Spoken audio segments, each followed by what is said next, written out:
The fight is about whether he, as a Sikh, is going to be allowed to wear his turban in India. मेरा राहुल गांधी को challenge है, जो बात वो विदेश में कह रहे हैं सिखों लेकर हिंदुस्तान में कहें और मैं उनके खिलाफ मुकदमा करूंगा। विदेश में जाकर कहने से उनके खिलाफ मुकदमा नहीं बनता। देश में आकर यही बात रिपीट करे ना कि भाजपा ने सिखों की पगड़ियां उतारी या उनके कड़े उतारे, तो मैं उनको वापस ठीक ढंग से कोर्ट के अंदर घसीटूंगा। लगातार राहुल गांधी जी देश की छवि खराब करने की कोशिश कर रहे हैं। देश की छवि खराब करने की कोशिश देशद्रोह जैसी सीमा में ही आता है। जो कांग्रेस पार्टी आजादी के बाद से तुष्टीकरण की राजनीति की, सिखों का कत्लेआम किया और वो आज पाठ पढ़ाने चले। जो कांग्रेस पार्टी डाइवर्सिटी की बातें करती है, डाइवर्सिटी दिख रहा है। जब सिख नरसंहार हुआ, 4000 सिख मारे गए और आपके पिताजी ने कहा बड़ा पेड़ गिरता है धरती हिलती है, ये डाइवर्सिटी का परिचय था। During a speech to members of the Indian diaspora in Washington DC, Rahul Gandhi spoke on the right to religious freedom in India. While doing so, he spoke to a Sikh and said that the fight is about whether Sikhs can practice their religion in India. The fight is about whether he, as a Sikh, is going to be allowed to wear his turban in India. Or he, as a Sikh, is going to be allowed to wear a kada in India. Or he, as a Sikh, is going to be able to go to Gurdwara. That's what the fight is about. And not just for him, for all religions. Soon after, the video hit the internet and multiple BJP leaders, including Union Minister Shivraj Singh Chauhan, criticized Rahul Gandhi's comments as anti-national and maligning the country's image.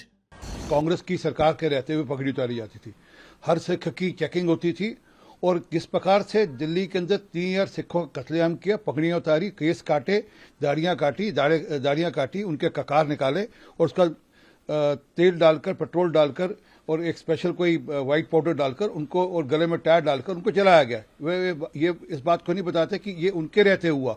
और आज कहीं पे भी किसी भी धर्म के साथ कोई डिस्क्रिमिनेशन नहीं, सबको बराबर है। अगर सरकार की स्कीम जाती है तो सबको एक जैसी मिलती है। अगर आयुष्मान भारत मिल रहा है तो किसी एक के लिए नहीं, अगर प्रधानमंत्री की किसान सम्मान निधि मिली तो किसी एक के लिए नहीं, अगर देश के अंदर लोगों को सिर पे छत या मकान मिल रहे हैं किसी एक के लिए नहीं। रादर अगर वो टारगेट करें मुसलमानों को, मुसलमानों की पॉपुलेशन 15% है और लगभग जो सरकारी जो बेनिफिशरीज हैं उसमें मुसलमानों की एवरेज जो है वो 33% है। तो देखता है कि प्रधानमंत्री मोदी जी के रहते हुए किसी के साथ कोई भेदभाव नहीं है, सबके लिए भारत सरकार की जो स्कीम्स है सबके लिए एक जैसी है। परंतु हाँ, विदेश में जाकर वैमनस्य फैलाना, विदेश में जाकर इस प्रकार की बात करना, ये दिखता है कि राहुल गांधी की सोच का। परंतु मेरा राहुल गांधी को चैलेंज है, जो बात वो विदेश में कह रहे हैं सिखों लेकर हिंदुस्तान में कहें और मैं उनके खिलाफ मुकदमा करूंगा। क्योंकि विदेश में जाकर कहने से उनके खिलाफ मुकदमा नहीं बनता। देश में आकर यही बात रिपीट करे ना कि भाजपा ने सिखों की पगड़ियां उतारी या उनके कड़े उतारे, तो मैं उनको वापस ठीक ढंग से कोर्ट के अंदर घसीटूंगा। जी, तमिल, मराठी, बंगाली, मणिपुरी, ये सब लोग जो है इंफीरियर लैंग्वेज में आते हैं और उन्होंने ये भी बोला कि ये इसी के लिए ही लड़ाई कर रहे हैं।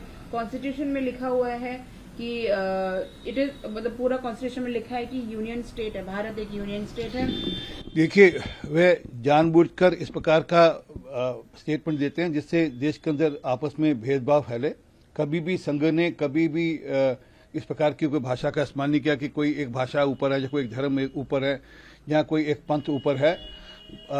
संघ तो आरएसएस तो राष्ट्रवाद की बात करता है और सबको राष्ट्रवाद की ओर प्रेरित करता है। परंतु जब ये यूनियन ऑफ स्टेट्स कहते हैं तो शायद इनकी देश की जो सांस्कृतिक विरासत है उसकी जानकारी कम है। इनकी शायद जानकारी में नहीं है कि देश 5000 साल से ज्यादा पुराना भारत है और यहाँ पर तमिलनाडु से, चेन्नई से जो पंडे हैं वह पंडे काशी विश्वनाथ जाते हैं, केरल के पंडे बद्रीनाथ जाते हैं और कर्नाटका के जो पंडित हैं वह केदारनाथ जाते हैं। तो हमारे यहाँ तो ये सांस्कृतिक राष्ट्रवाद की बात चलती थी। और अभी कुछ 300 साल पहले लगभग महाराजा रंजीत सिंह ने अगर हरि मंदिर पर सोना चढ़ाया तो उन्होंने उतना ही सोना काशी विश्वनाथ पर चढ़ाया। और ये देश यूनियन ऑफ स्टेट्स होता तो वह क्यों इस प्रकार की बात करते। परंतु क्योंकि ये अलगाववाद की, पृथकवाद की बात करते हैं और यही भाषा एग्जैक्टली अमृतपाल सिंह खालिस्तानी बोलता है। वो भी कहता है कि भारत एक यूनियन ऑफ स्टेट है और हमारे पंजाब को, हमको खालिस्तान का अधिकार मिलना चाहिए। ये सब उसी ओर इशारा है कि हम अपने वोट बैंक की राजनीति के चलते पृथकवाद के बीज बोए। राहुल जी नेता प्रतिपक्ष हैं और नेता प्रतिपक्ष का पद होता है जिम्मेदारी का पद। मैं राहुल जी को याद दिलाना चाहता हूं, जब श्रीमान अटल बिहारी वाजपेयी जी नेता प्रतिपक्ष थे, मनमोहन सिंह जी प्रधानमंत्री, नरसिम्हा राव जी प्रधानमंत्री हुआ करते थे, नरसिम्हा राव जी, तब भारत का प्रतिनिधित्व अटल जी करते थे कई मामलों में। देश के बाहर कभी भी नेता प्रतिपक्ष ने देश की छवि खराब करने की कोशिश नहीं की, लेकिन ये ऐसे नेता हैं जो कुंठाग्रस्त हैं। लगातार तीसरी बार पराजय के कारण उनके मन में अंध बीजेपी संघ और मोदी विरोध बैठ गया है और वो विरोध करते करते देश के ही विरोध करने लगे। देश के बाहर कांग्रेस और बीजेपी नहीं होती, देश के अंदर हम मुद्दों पे लड़ सकते हैं, लेकिन देश के बाहर केवल भारत होता है। हम 100 और 5 अलग नहीं होते, 105 होते हैं। लेकिन लगातार राहुल गांधी जी देश की छवि खराब करने की कोशिश कर रहे हैं और देश की छवि खराब करने की कोशिश देशद्रोह जैसी सीमा में ही आता है। मैं भी गया था अमेरिका, मुझे उस समय मनमोहन जी प्रधानमंत्री थे, मुझे पूछा गया था, अमेरिका में पूछा गया था, क्या भारत के प्रधानमंत्री अंडर अचीवर है? मैंने कहा नहीं, वो भारत के प्रधानमंत्री हैं, कांग्रेस के नेता नहीं है, और हमारा प्रधानमंत्री अंडर अचीवर नहीं हो सकता। एक भावना आखिर राष्ट्र प्रेम की होती है। और संविधान पर हमले किसने किए? इमरजेंसी कौन ने लगाई? संविधान को तार तार करने का पाप किसने किया? राहुल गांधी जी भारत जोड़ो यात्रा तो करते हैं, लेकिन ना तो भारत से जुड़ पाए, ना भारत की जनता से जुड़ पाए, यहाँ की संस्कृति, जीवन मूल्य और परंपराओं से जुड़ पाए। दुर्भाग्यपूर्ण है राहुल गांधी जी का ये व्यवहार। इसकी छवि खराब करना, लगातार आलोचना करना, ये क्या है भारत के बाहर? एक गांव की कहावत है, 100 चूहा खा के बिल्ली चली हज करने। जो कांग्रेस पार्टी आज़ादी के बाद से तुष्टीकरण की राजनीति की, सिखों का कत्लेआम किया, और वो आज पाठ पढ़ाने चले हैं। तो मेरे यहाँ कहावत है, जो अज्ञानी ज़्यादा होते हैं वो अपने ज्ञान का प्रदर्शन ज़्यादा करते हैं। यही राहुल गांधी है। वो तो कह रहे थे कि 400 सीट हम लेंगे, लिख के देता हूँ। कहाँ गया 400 सीट? इतना थेथर कोई देश में, इतना थेथर राजनीतिक नहीं मिल रहे। जो तीसरी बार चुनाव में 99 नहीं पार कर पाए, 400 लिख रहे थे हमारी सरकार बनेगी, 300 आना तय है, 300 आना लिख देता हूं। कहाँ गया?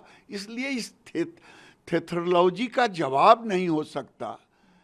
इसलिए इनके जब प्रश्नों का जवाब देना बिलो द बेल्ट अपने आप को ले जाए। यदि आप डाइवर्सिटी में और आइडिया ऑफ इंडिया में सच में यकीन करते हैं, तो आपकी पार्टी ने एक बार कहा था Indira is India and India is Indira.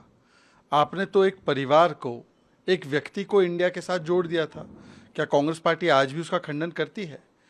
जो कांग्रेस पार्टी डाइवर्सिटी की बातें करती है, डाइवर्सिटी दिख रहा है। जब सिख नरसंहार हुआ, 4000 सिख मारे गए और आपके पिताजी ने कहा बड़ा पेड़ गिरता है धरती हिलती है।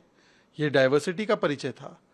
जब एक महिला कांग्रेस कार्यकर्ता केरल में बोलती है कि कास्टिंग काउच हो रहा है, उसको तुरंत निकाल दिया जाता है, ये डाइवर्सिटी का परिचय है। जब कांग्रेस पार्टी के शासनकाल में हाशिमपुरा, भागलपुर, मीरठ, मलियाना, नेल्ली, अहमदाबाद, जलगांव, इस प्रकार के बड़े दंगे होते हैं, ये डाइवर्सिटी का परिचय है। और आप संविधान की बात करते हैं, तो बताइए कि आपके साथी नेशनल कॉन्फ्रेंस कहती है 370 लागू करेंगे, मतलब कि देश में एक नहीं 2 संविधान होंगे। क्या आप संविधान के साथ है या 370 के साथ है? जब आपके साथी नेशनल कॉन्फ्रेंस कहते हैं 370 लागू होगा, तो मतलब आरक्षण का अधिकार छिन जाएगा। आप 370 के साथ है या आप आरक्षण के साथ है? आप एक बार खुलकर बता दीजिए, और इसी से पता चल जाएगा कि संविधान के साथ कौन है। जिन्होंने इमरजेंसी लगाकर संवैधानिक संस्थाओं को कुचला, जिन्होंने प्रियम्बल के साथ छेड़खानी की, जिन्होंने भीमराव बाबा साहब आम्बेडकर जी को भारत रत्न देने में विलंब किया, जीते जी उनको चुनाव हराया, जिन्होंने केवल संविधान की शब्द नहीं बल्कि संविधान की आत्मा पर चोट करते हुए संविधान में जो प्रभु श्री राम की, प्रभु श्री कृष्ण की चित्र थी, उसको भी निकालने का महापाप किया, कम से कम वो संविधान की दुआई ना दे।